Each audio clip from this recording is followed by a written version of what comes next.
please make sure you find your seats. Some of you are at reserve tables, some of you have place cards as a reserve seat. So I'm Lisa Ludwig, the Executive Director of the Lower Eastern Shore Heritage Area, and welcome today. Thank you so much for everyone attending.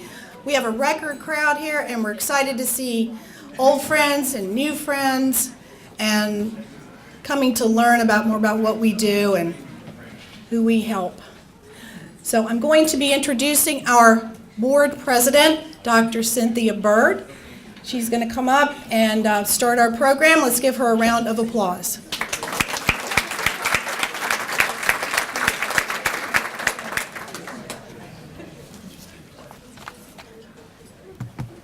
Thank you all for joining us here today. We have so much to share with you. Les has done many things in the last coming year. We're in our 19th year, but this is our 20th annual meeting luncheon, so we're going to call it our 20th anniversary. I'm going with that. One of the things that we wanted to share with you, we sponsored in 2008 our Smith Island cake. It was Bill 315 as our state dessert. And so one of the first things I want to point out is that we have Smith Island cakes as part of a silent auction. So please go take a look at those. You can get up at any time during the program, no matter what's going on, no matter who's speaking. We're casual here, and just go over and take a look at those. We also have a single carving as a special auction item by master carver Rich Smoker from Somerset County. So please go and take a look at that and bid on that as well. So Les has accomplished a great deal in the last year, and I wanted to brag just a little bit. We awarded in mini grants $15,000 to 5 different local cultural heritage organizations. So those are displayed on tables as you came in. You probably saw those, so please go take a look at those and look at the wonderful projects that have been done with our LUSH funding.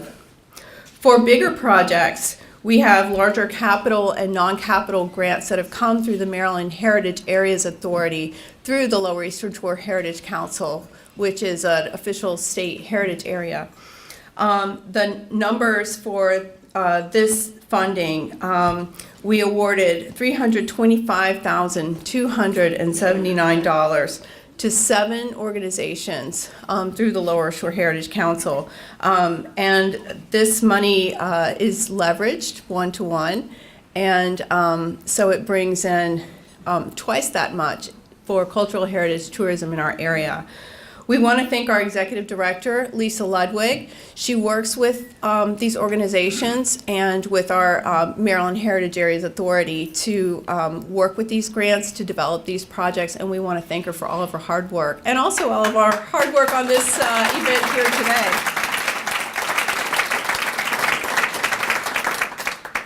So just to give you a couple of more numbers that we're proud of, hopefully this part won't bore you, but I just can't resist. From 2008 to 2018, the dollars funded through the Lower Eastern Shore Heritage Council for projects in Wicomico, Worcester, and Somerset County brought in a staggering $1,778,000 and a little change.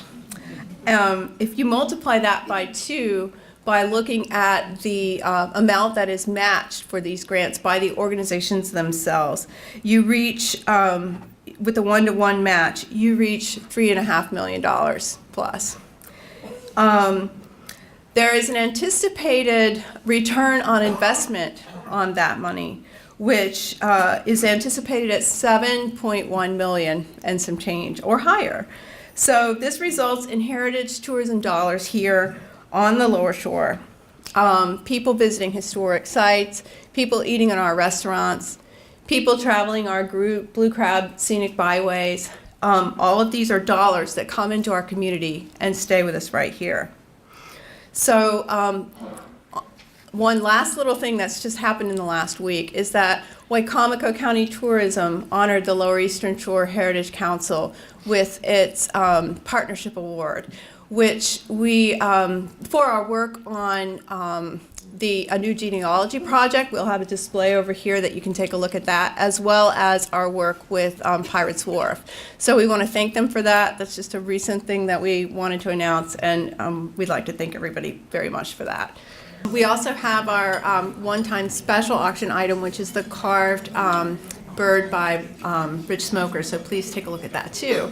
Sylvia Bradley, one of our beloved board members, is coming around with raffle tickets for our 50-50 raffle. No, So, it's $100. oh, sorry. Winner goes home with a $100 bill. Yeah, winner goes home with a $100 bill. So, sorry about that. So she'll be coming around with raffle tickets, so please buy lots and lots of them. With so much going on here, we have this every year. We have our wonderful lunches, our fundraisers, our exhibits by our grant awardees have their projects up. So please take a look at those. This is a thing that we look forward to every year. We have a lot going on. So like my dad used to say, we'll treat you so many different ways, you're bound to like some of them. So enjoy. And now, I would do a drum roll, but I won't. We're going to do our awards. So to give just a brief description, our Lower Eastern Shore Heritage Council recognizes every year exemplary individuals, organizations, exhibits, programs, and products that contribute significantly to the community by interpreting, promoting, preserving, researching, and supporting our historical legacy and our cultural heritage. Our awardees are also receiving citations from our two U.S. senators and also the Office of the Governor, so they'll receive those as well. And as we give our awards, I'd like to ask our sponsors to join us for the photo that we'll take for each one. So I'll go ahead and get started with our first one, is our Heritage Interpretation Award.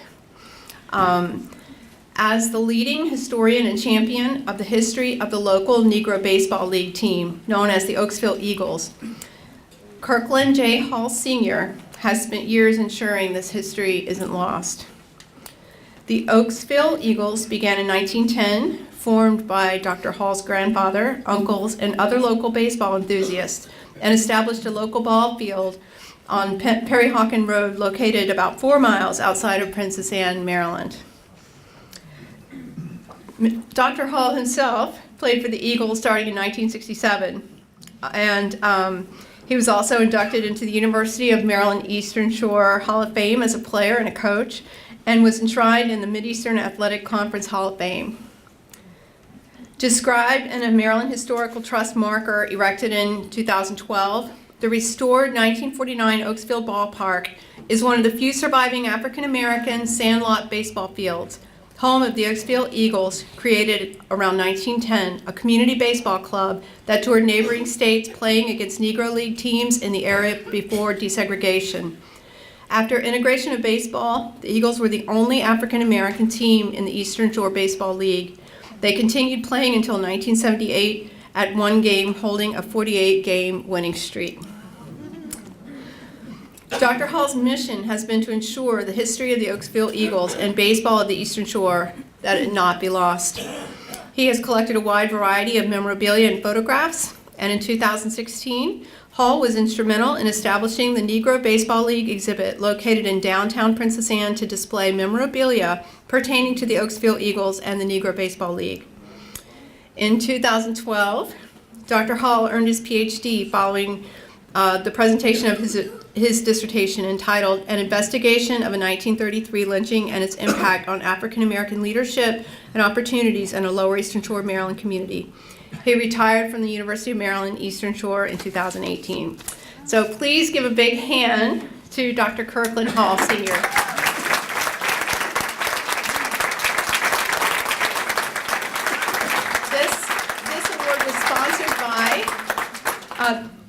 This award was sponsored by the University of Maryland Eastern Shore's Hospitality and Tourism Program, and Dr. Boger will be helping to present the award.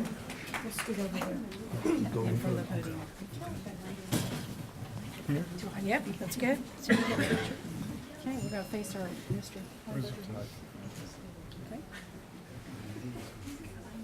We're going to go slightly out of order from your program for a practical reason that you don't need to worry about. But we're going to skip on to our Legacy Award for this one. So our Legacy Award this year goes to Ocean City Surf Club. From its earliest days, the Atlantic Ocean was a place that beckoned the youth of the Eastern Shore, and particularly those of Ocean City, to come and play in the surf. While surfing wasn't native to Ocean City natives embraced it early on as their own unique calling after seeing surfers in both Hawaii and California. It prompted Ocean City native George Burt Cropper to make his own board, and countless others would follow the call. In the decades since the 40s, what started out as a loose gathering of friends pursuing a fun and healthy activity became more focused and solidified as the Ocean City Surf Club. Members not only surfed together, but they also sponsored competitions and a multitude of community outreach programs that have brought in visitors and competitors nationwide. The club was revitalized in recent years when the group became more active in promoting environmental causes and youth programs that teach middle school students not only how to surf, but how to make a special effort to preserve the health of our environment and the surfing culture of our community. The club initiated the Surfing into Integrity program for middle school students as a way to facilitate a healthy activity as well as build individual character and personal responsibility for public stewardship of both beach and ocean. In short, the Ocean City Surf Club is our community at work, and our community at work is the Ocean City Surf Club, championing all things beach and ocean to ensure our seaside legacy well into the future for visitors and residents alike, and the community embraces their work. This award is sponsored by the Bank of Ocean City, so could you please come up? Thank you. I apologize. Tommy Bach will be accepting this award. Thank you.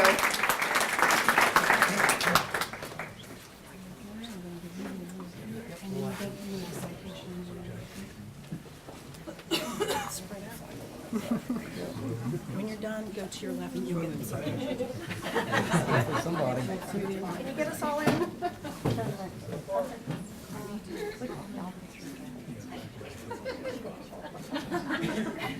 So our third award will be our Best Heritage Tourism Event, and this year it's going to the National Folk Festival for the city of Salisbury.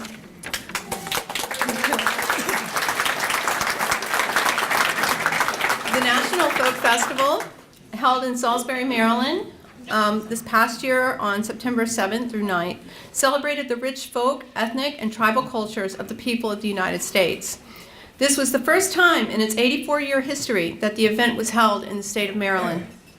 The event brought locals and visitors from around the nation and from all walks of life together to celebrate the best of America's ever-evolving landscape of traditional arts, culture, and heritage. The event featured approximately 350 musicians, dancers, puppeteers, storytellers, and craftspeople, continuous performances on 7 stages, a dance pavilion, a family area, festival marketplace, and regional and ethnic foods. The national event was free to the public. While the National Folk Festival embraces the heritage and traditions of all Americans, one of the major focuses of the festival, Maryland Folklife, was celebrated with Chesapeake Traditions, a special themed program that explored the rich traditions that have flourished in the region's maritime, marsh, and agricultural communities for generations. Chesapeake Traditions, curated by the Ward Museum of Wildfowl Arts, Salisbury University, and Maryland Traditions, the Folklife program of the Maryland State's Arts Council, featured craft and food waste demonstrations, narrative sessions, and performances. A reported 63,000 people attended the festival in spite of rain showers on Saturday and heavy rain on Sunday. Just showers.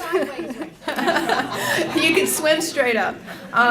According to a study conducted by the Business, Economic, and Community Outreach Network at Salisbury University, in its inaugural year, the Folk Festival had $20 million impact on the local economy and an $18 million transitional impact and a $2 million value from social media. The positive exposure the event generated for Maryland and the Eastern Shore is priceless. The National Folk Festival will be held again in Salisbury in September 2019 and September 2020 as part of a 3-year commitment. So please join me in congratulating the National Folk Festival.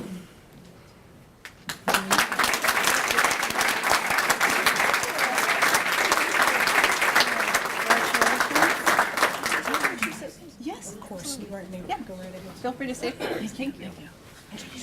Good afternoon, everyone. My name's Julia Glantz. I'm the city administrator, and Caroline told me that I would be accepting this award on behalf of the National Folk Festival, which I thought was absurd, because Caroline should certainly be accepting it. But even beyond that, all of you had a huge impact on this event. We could not have done it without each and every one of you. I could go around the room and thank you all. You all either showed up, were on a committee, donated funds. So we need you again this year to pull it off again, and we're very excited. We're moving light speed ahead. And so I just wanted to say one thing. A previous mayor used to say, I'm going to let you in on a little secret, but she used to say, tell whoever you tell not to tell. So next week we'll be announcing a partnership with the Baltimore Orioles. They'll be sponsoring the Folk Festival this year. And there will be, yes. We're very excited, huge partnership. But we'll be, many of you will be getting information on this event that'll be happening, a 3-day event up in Baltimore at Oriole Stadium. So we're very excited about this. But again, couldn't have done it without Caroline. Couldn't have done it without every one of you. Thank you for the award and the recognition. We can't wait to make year 2 even better. Bring your bathing suits so that it won't rain. So, thank you.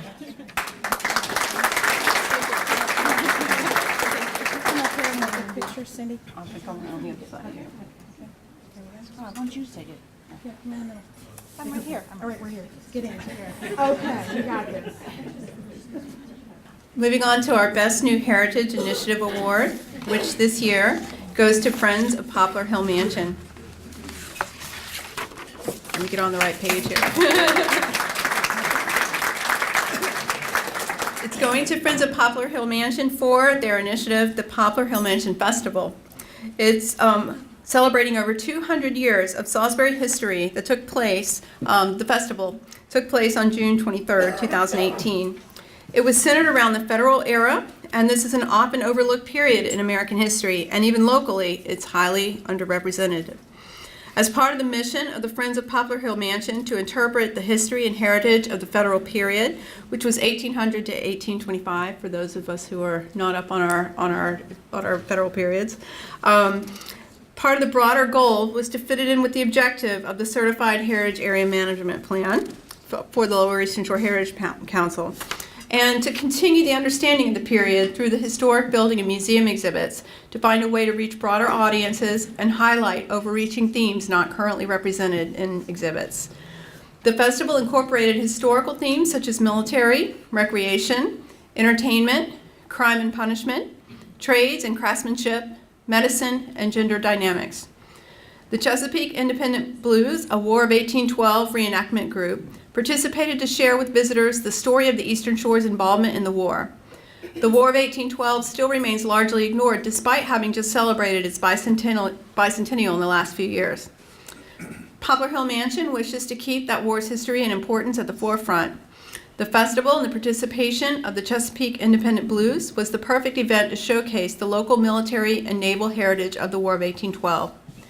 All the months of planning and hard work of the Friends paid off, and it did not take long to come to the conclusion that this new festival would become an annual tradition at the mansion, scheduled again for June 15th, 2019. Give us all a hand.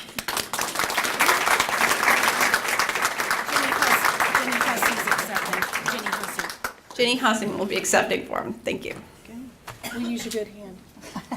Congratulations. Turn around.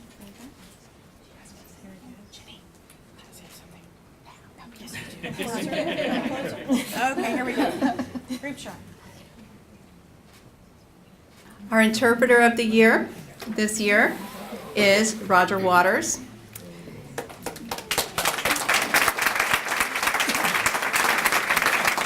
This award is sponsored by the Downtown Pocomoke Association, and I'm going to give a little bit of background on Mr. Waters here. The Sturgis One-Room School Museum is the only African-American one-room school in Worcester County retaining its original integrity. It's a small structure built about 100 years ago on Brantley Road on land that was purchased by William Sturgis in 1888.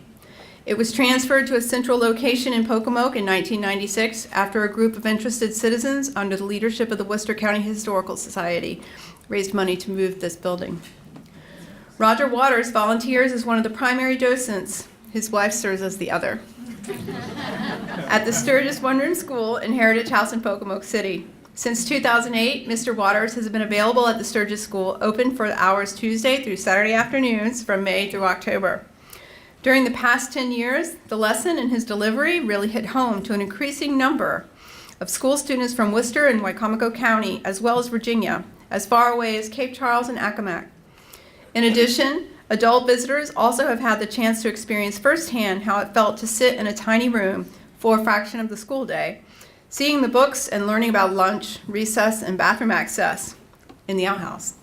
In the old days, dressed in period clothing, wearing braces or suspenders, Mr. Waters makes quite an impression on heritage site visitors. The historical lesson is so authentic that sometimes students ask Mr. Waters if he attended the Sturgis School, which was in operation from 1900 to 1937. So I think he might be a little young for that, but please give a big hand to Mr. Roger Waters.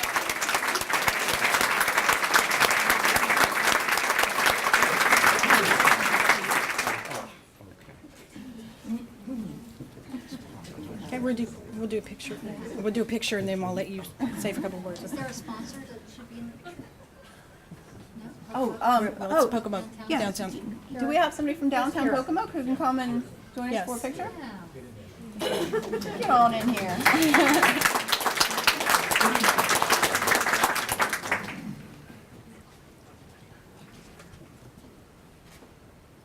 Okay, I just wanted to thank the City of Pocomoke and the Downtown Pocomoke Association for their support and helping to tell the story of the Sturgis One-Room School Museum. Also, the Discovery Center, which we have been working close with for school tours. And that's it. Okay, thank you. Our next award winner, if I were able to list all of his accomplishments, we would probably be having lunch here tomorrow. So I'm going to be distilling it down a little bit because there's just so much to say about this man. Our Heritage Award winner this year, sponsored by Connie Strott and Lee Whaley, is Michael Day.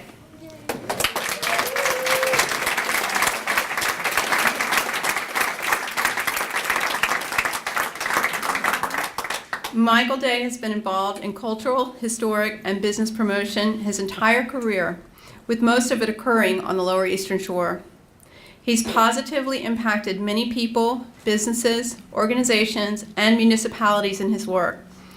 Michael has served as Economic Development Director and Main Street Manager for the cities of Berlin, Pocomoke, and Snow Hill.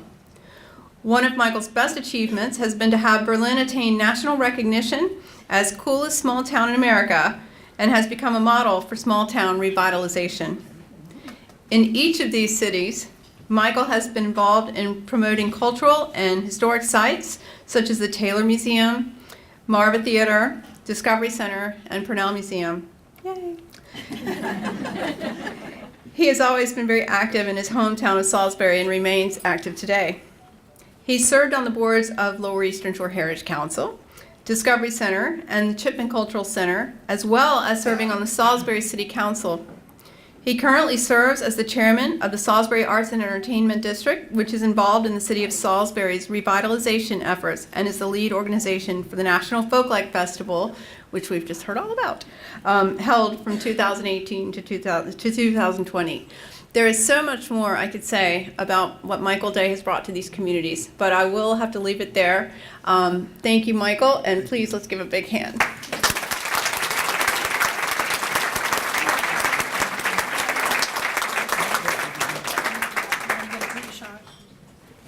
between these two. So our last award this afternoon is sponsored by Ms. Ann Doergy. It is the T. O'Connor Professional Award, a very prestigious award for heritage professionals in our community. And our winner this year is Lisa Challenger.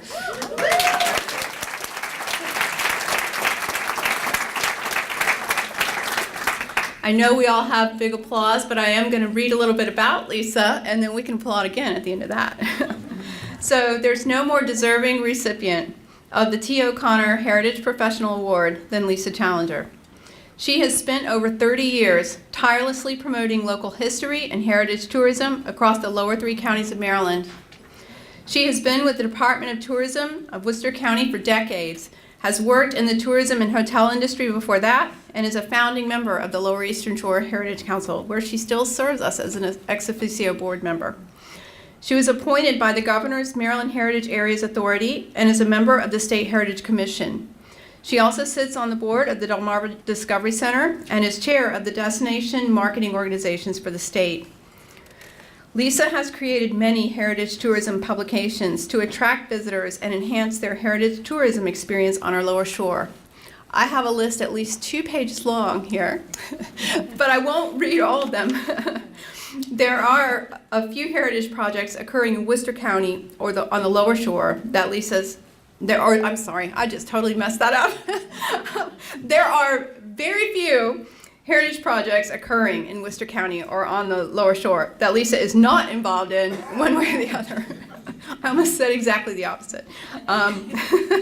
Lisa also hosts the WMDT television show Beach and Beyond, which has showcased every heritage attraction and museum in our region.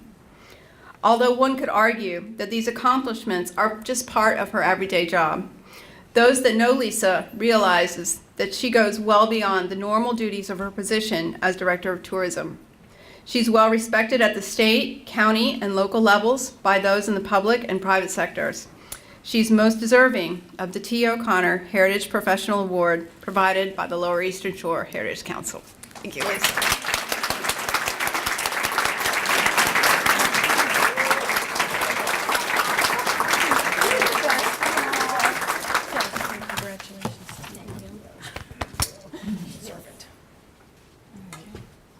Where should I be? Right in the middle. Ann, come up. Come over, ladies. Squeeze in, squeeze in.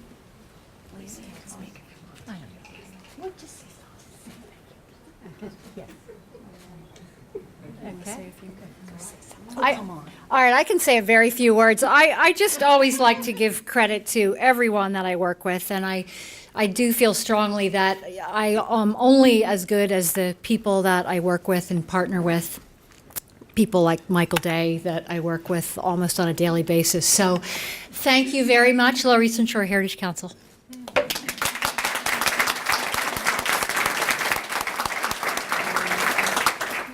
Our centerpieces today were also designed by the infamous Lisa Challenger.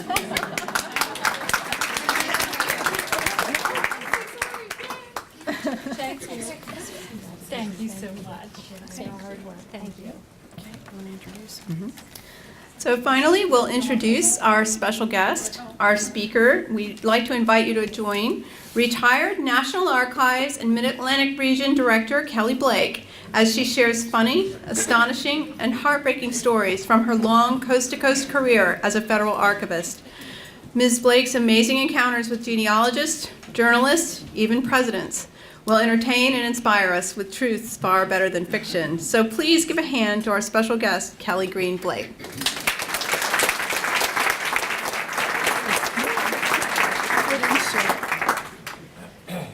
With all that excitement of awards, there was a lot of handling of this computer, so give me just a moment to get it, all the energy.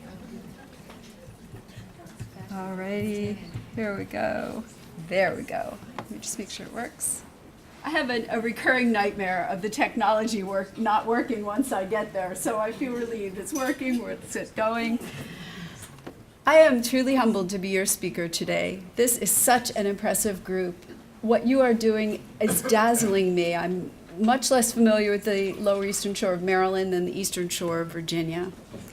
and I am truly humbled. Most of you, all of you, could do this talk, but you've asked me to tell my story, and I will. No one grows up wanting to be an archivist. No one. I want to be an archivist was said by a child, never. But I am an archivist, and some 30 years into the profession, I find that I think like an archivist, I act like an archivist. Now I even, with age, look like an archivist. And it's none of what I expected. A couple years ago, I did a call-in radio show to West Virginia, the Mike and Mo morning show. You can imagine what that was like. And Mike introduced me as an archives director, and Mo said, "Oh my gosh, an archivist. We should have worn a suit." My little nephew said, I thought I'd dazzle him with a tour of the National Archives, but instead of being impressed, he said, "You work in a dark basement with dirty records. That is not cool." But he was wrong. He was wrong. It has been a marvelous journey. It's an amazing story. I have seen some stuff. I have seen some stuff, and I have met some folks. And it all began when Providence directed my steps to this crazy-looking building you see. It's called the Ziggurat, and it's in Laguna Niguel, California. It was built for Richard Nixon to house his personal papers and all his gifts, and there was a little snag called Watergate that slowed it all down. But one of the things special about the Ziggurat was an elite, world-sanctioned security classified vault, anticipating the Nixon papers and all the foreign relations papers. So I got this job. I wasn't sure that I wanted to be an archivist. I wasn't entirely sure what a National Archives operation did outside of Washington. Did you know even that there was a National Archives outside of Washington? Most folks know about the Declaration of Independence and the Constitution being there. They've seen it. But there's an operation that goes from coast to coast, preserving the enduring federal records of regions in perpetuity. So, for example, the federal records you create in Maryland go to Philadelphia. And I started my career in the one in California, far from the East Coast. The first day of work, they gave me a tour, and they took me through Nixon's treasures. Imagine gifts from the Shah of Iran and beautiful Russian obelisks, and then they got to the clothing, and I was able to touch the plain cloth coat that Nixon referred to, his wife wearing in the Checker speech, and then they showed me the gowns of Julie Nixon Eisenhower and Tricia Nixon. And if you're my age, the pre-Lady Diana wedding of your life was Tricia Nixon in the Rose Garden. And so I asked if I could flip the hem of this gown that was so famous to me, and they said yes. And there it was. It was designed by Priscilla of Boston, and she made a special bias tape that said, "For the White House wedding of Tricia Nixon." So far, I was liking this job. Later, years later, when I met David Eisenhower on a project, he said, "You should have tried them on," which should have, I suppose. So my first week of work, I helped them with an exhibit called Hollywood at the Archives, which had me pulling the federal records of famous movie stars: Errol Flynn, Greta Garbo, Orson Welles, Dashiell Hammett, Lucille Ball. And I was pulling these records and helping them assemble them for an exhibit, and I could not believe this job. So far, it was wonderful. And by the end of the week, I was doing what an entry-level archives technician, which I did most of, which was just photocopying documents on acid-free paper, documents on acidic paper to acid-free. And so they asked me to please copy from the Nixon K file. So imagine I'm just making photocopies. It's Henry Kissinger. That's neat to hold that. Martin Luther King. Ted Kennedy. Wow. And then I picked up a little card, this big, stiff, fine card that grand ladies used to have with the black edge. And there was this unusual straight writing, and it caught my attention. It said, "Dear Dick and Pat, thank you for the lovely birthday flowers." And I turned it over, and it said, "Helen Keller." And I thought, boy, I'm even still all these years later. I thought, what a wonderful job this is. And they are paying me to do this. And that was it. I never turned back. I was an archivist and I was smitten. Now, I learned a great deal in California about American history I didn't learn on the East Coast. I was immersed in studying Native Americans. One of the things I spent lots of time on was finding records of birth in Bureau of Indian Affairs records for folks who were eligible for Social Security but could not prove their age, might not even know their age. A whole world with Native American records, the entire Spanish mission program, the Swallows of Capistrano, and all that that entails, all new to me and all documented in those records. And because the Nixon papers were there, we had many interesting visitors, but I got to make a fascinating visit, going with our director one day to the Brentwood home of H.R. Haldeman, who was ready to deposit his papers. And imagine I'm 24 years old sitting in Haldeman's living room talking to him about his White House days. And his wife looked at me and said, "I'm glad you're all here and taking these." It was an awful time.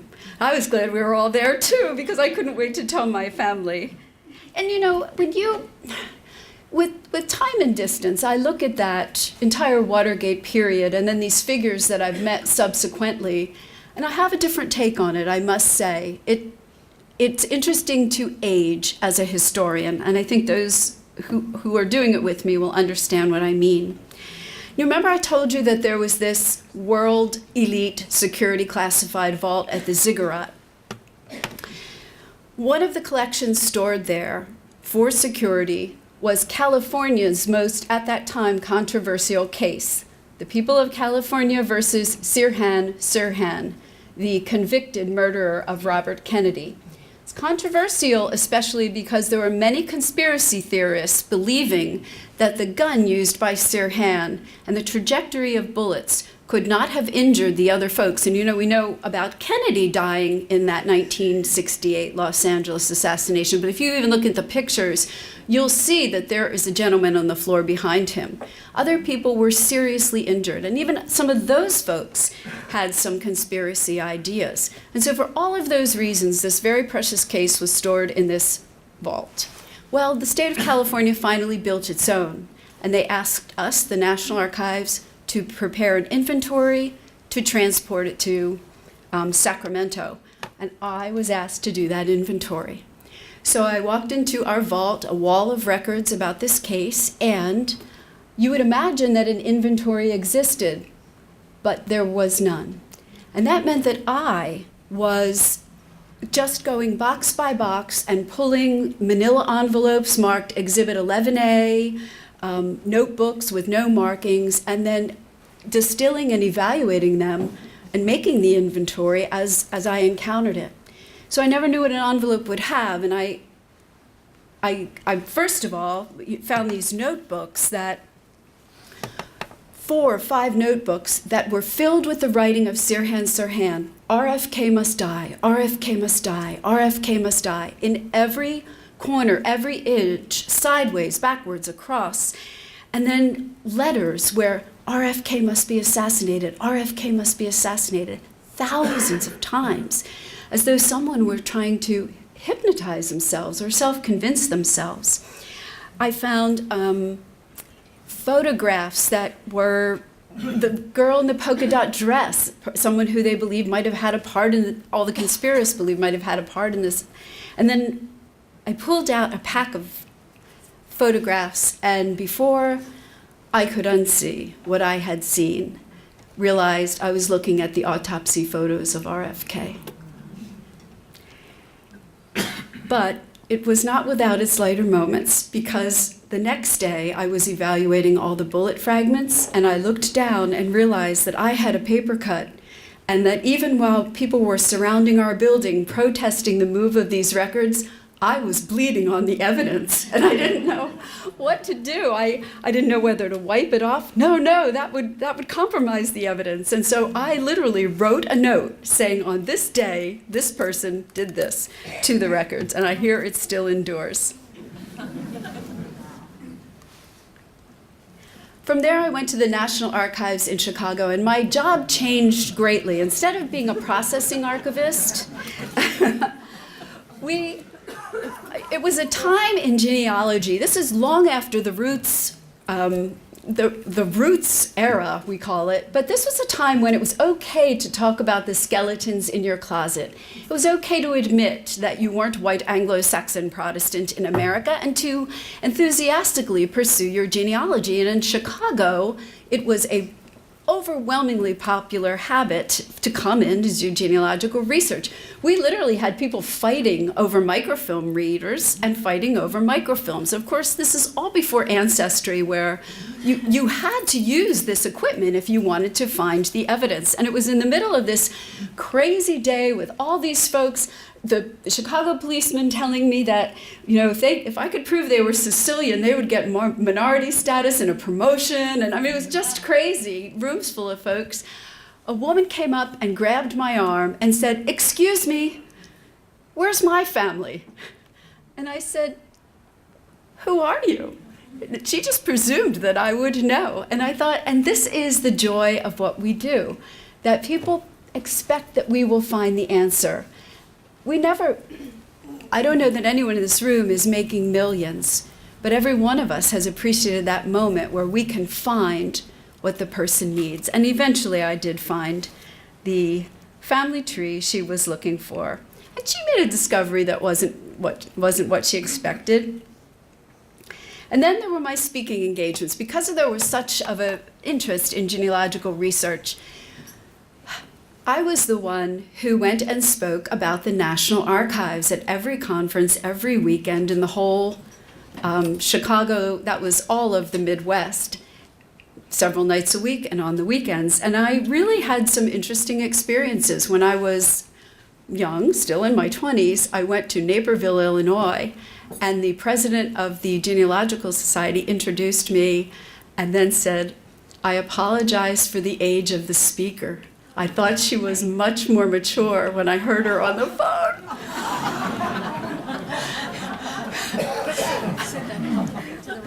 He wouldn't say that now, God bless his long dead soul.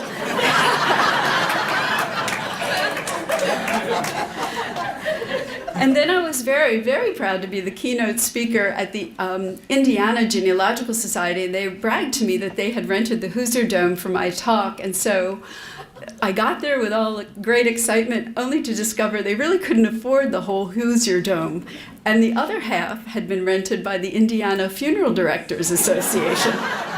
And so the whole time I spoke, it was into a sea of coffins and hearses and literally models in funeral garb.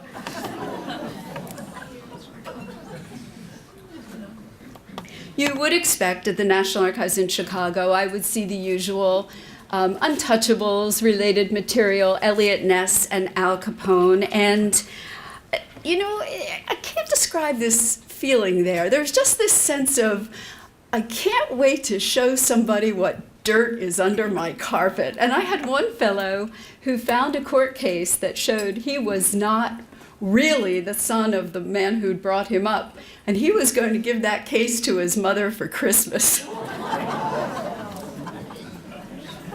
There were records, of course, of the Chicago 7 trial and some of the great Chicago events that you know. One day we received a box marked possible historical interest from the U.S. attorneys in Ohio. Possible historical interest. And when we opened it, it was the evidence in the Kent State Massacre.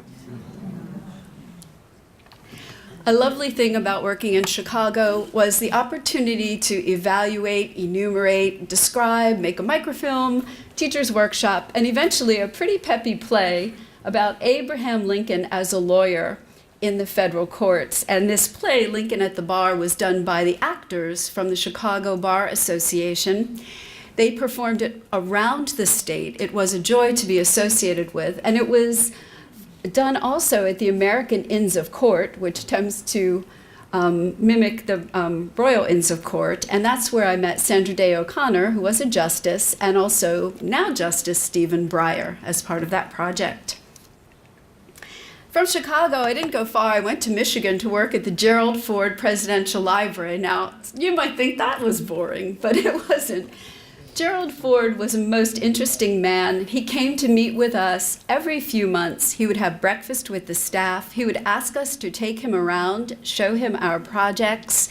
You get to see, as an archivist with a really highest level security classification clearance, some things you can't unsee.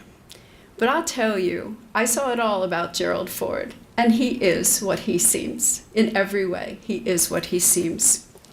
I was honored to process the papers that were given by the attorney who assembled, and it was an assembly, the pardon for Richard Nixon. The attorney's name was Benton Becker, and he was ill, wanted to have the story told that there was no underlying story, that Gerald Ford simply wanted the Nixon issue to go away so he could govern the country. That's what Benton Becker said to me several times on the phone, and then sent his papers, and it was my privilege truly to work on them.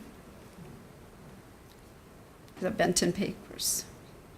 And of course, when we would have foundation meetings, well, what can I say? There in our building would be Henry Kissinger, Brent Scowcroft, James Baker, and who were these two on either side of Ford? Young Turks then. Donald Rumsfeld and Dick Cheney, all anticipating great futures. From there, I came back to the East Coast, where I wanted to be always, to work with the records I most wanted to work with, and that was the early national period, really the federal period. And the National Archives in Philadelphia holds the enduring federal records from Maryland, Delaware, Virginia, West Virginia, and Pennsylvania, where our nation started, where most of the Civil War was fought, where I knew from now having worked all over the country, the best National Archives records were.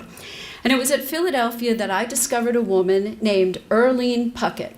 Fell a bit in love with her when I found out through National Park records that in the 1930s, the Park Service had approached this old woman in her cabin that you see and said, "This must go to make way for the Blue Ridge Parkway."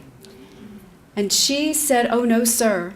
No, it will not. You cannot put a highway through here because," and I have to move out for this.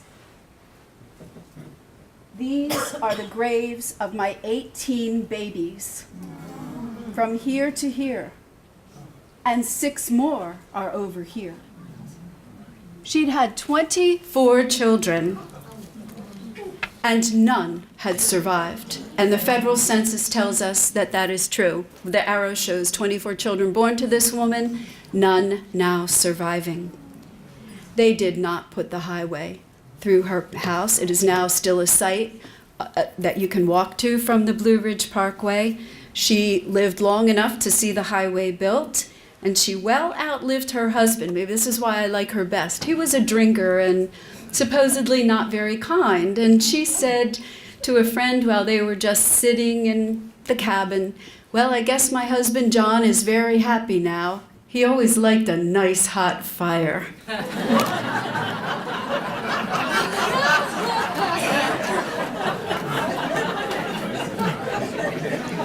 It's easy to love her. While I was in Philadelphia, and maybe one of the highlights of my career really was finding a document, going through court cases of Maryland, folks running the blockade, allegedly committing treason, and finding a little bit of writing on the side of a routine court document that looked very familiar. And I flipped it over. I thought, no, but yes, it was. It was an annotation by Abraham Lincoln about a court case in Maryland, saying, in this case, not as a precedent for any other, I think a noli pros shall be entered. In other words, this is what I think you should do, although I'm saying it unofficially. Well, that was at a time when scholarship was claiming that Abraham Lincoln had abrogated all sense of being a lawyer. And I sent it to the Lincoln Legals Project in Springfield, and they thought it was worthy of a New York Times article. So then the Baltimore papers got involved, and for an archivist, it's not too often you're on the front page, so. And I discovered in the court records of the National Archives, Delaware records, that my own family, the Cochrans of Delaware, were instrumental in arresting Thomas Garrett as he tried to help escaped enslaved folks to freedom. My family turned Garrett in. My family helped ruin Garrett. My family was proud to have done so. And that was a grim discovery. I suppose a very different perspective of a family that had been held up to me always as perfect. I learned there as well about all the Civil War blockade running that went on this lower eastern shore. I learned that Princess Anne and the Washington Hotel were an entrepot of spying and subversive activity. And because of that, I thought, oh, this is a great story. I think I'll write a book. And that was 10 years ago, and I'm still working on it because there are still discoveries to be made. And you probably say, well, how is that so? Everything's been digitized.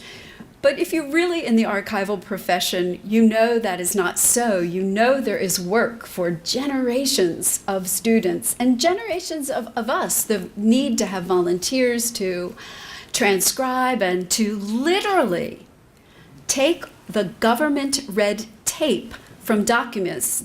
You see the picture shows that red cotton tape wrapping the documents. That is government red tape.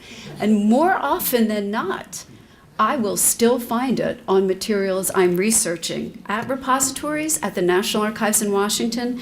When I untied this bundle, though, I found a most wonderful jewel, the original document that confiscated Arlington House from Robert E. Lee to the United States. And that whole court case included an enumeration of what was in the house at the time the Federals took it over.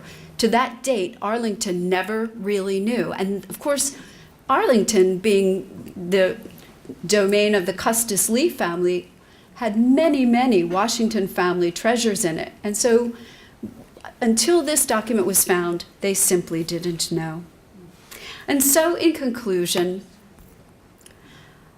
let me first tell you, you know that young nephew who thought my job was so uncool?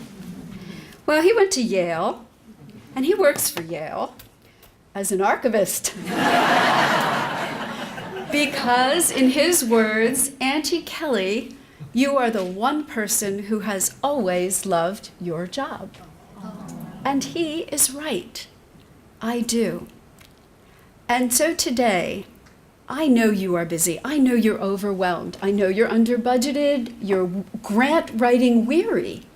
You have mission statements and metrics and schema and all kinds of BPR words being handed down to you on high, but your heart for the matter is to share the history of your region. And so today I invite you to find that place, your passion, your Helen Keller moment it was for me, and reboot.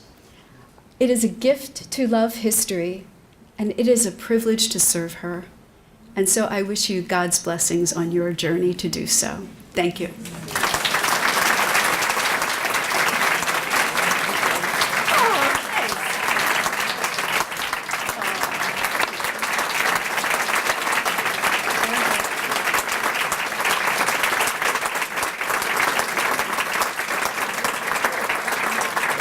Thank you very much. So we're going to allow a few minutes. If there's any questions that you would like to ask Ms. Kelly here, please feel free. We'll take a couple minutes. Okay. What questions do you have for me?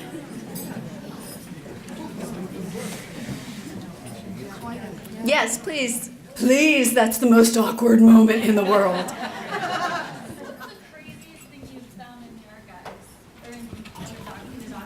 What is the craziest thing that you've found? the craziest thing I've ever seen has been Satan versus the United States.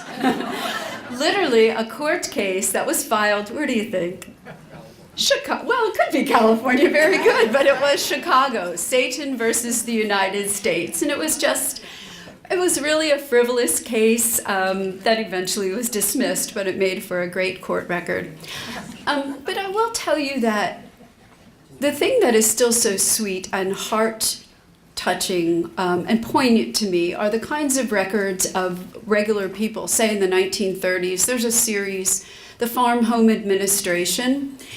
And it was, so Depression-era families, especially farmers that were failing, could have this federal agent come in and encourage them to use these certain practices.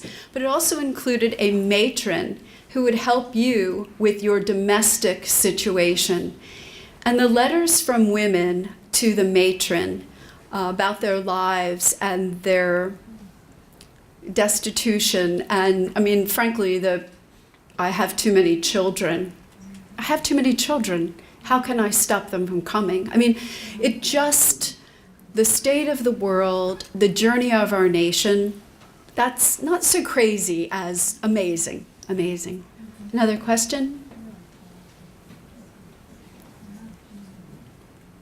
Well, yes. What was the one thing that you saw that you liked more than anything else?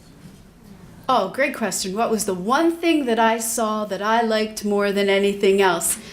Tricia Nixon's wedding gown. I'd have that right away. There's been much. You know, I mean, since I have a minute, if you had seen what I'd seen, you would be encouraged about our nation. These things are not always what they seem, for one thing. I have learned that. There's a lot of spin. You're in politics, so many of you know that. But what I find is that somewhere at some level is the noble person who is doing the right thing and keeps riding the boat all along the way. These are names you'll never know. These are people doing the right things in federal agencies and boots on the ground folks who just have a heart for what they do. I have total faith in our nation because of what I've seen. Instead of the sadness and the hopelessness I see around me, I say, no, it's amazing we've done what we've done, and we're going to keep on doing it. And with that, I will close. Thank you.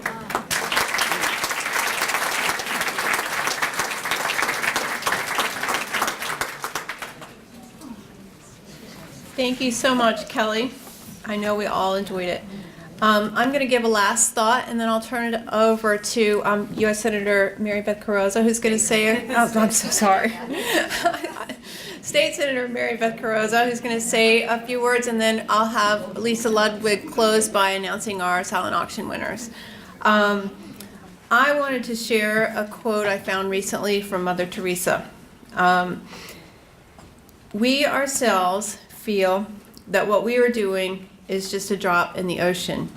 But if the drop was not in the ocean, I think the ocean would be less because of the missing drop. That reminds me of what we do here at Lesh. We all bring a drop into our ocean here in the community. We invite you to renew your membership, to become a member, to volunteer with us, to bid on a Smith Island cake, or make a donation to Lesh. Without all of these drops in the ocean, it would be dry and empty. So let's join together to create a tsunami, a powerful force to bring cultural heritage, history, and ecotourism to the lower shore. With that, I am going to turn this over to State Senator Mary Beth Carrozza. You can have promotion there. Good afternoon, everybody. I had to be here in person, and I regret that I was late, but I wanted to be here in person. First of all, the awardees, the award winners, I know many of them personally. So after we dismiss you all, Ryan Snow from the Governor Hogan's office and myself will present the governor's citations to the awardees. But it was also an opportunity after hearing, I did make it in time to hear this fabulous keynote speaker, because it prompted me to also let you know how what you do on a daily basis does inform the work of some of us as elected officials. And case in point, I, as you know, am a new senator, and as a result of that, have some new territory, including all of Somerset County, all of Worcester County, and a bigger portion of Wycomico County. And as I'm taking the time to really understand the district, number one, your work over the years has just been invaluable. But it's also prompted me to help with the prioritizations. And the one example I wanted to give you is when I had various individuals and organizations, municipalities coming forward to say, you know, would you do a bond bill on this or that, and really trying to prioritize. As a new senator and representing Somerset County and Crisfield for the first time, and with the support of the community, we went forward with the Crisfield Customs House. And part of that was that's part of the heritage and anchor of Crisfield. And again, thinking that's going to be the place where more and more stories are going to be told over the years. So I know that I've been so impressed with the work across the district in all 3 counties. It is, as noted by the keynote speaker, heavy lifting what you all do. You know, it is tough to compete for those funds. I know you all spend time writing those grants, but please also know that you are have an important role in helping the elected officials. We don't have the luxury to be the experts the way you are, and we do depend on your work to try to make good decisions for all the district. So with that, I really thank you for allowing me to join you late, and look forward to personally presenting these governor's citations to the awardees. Thank you.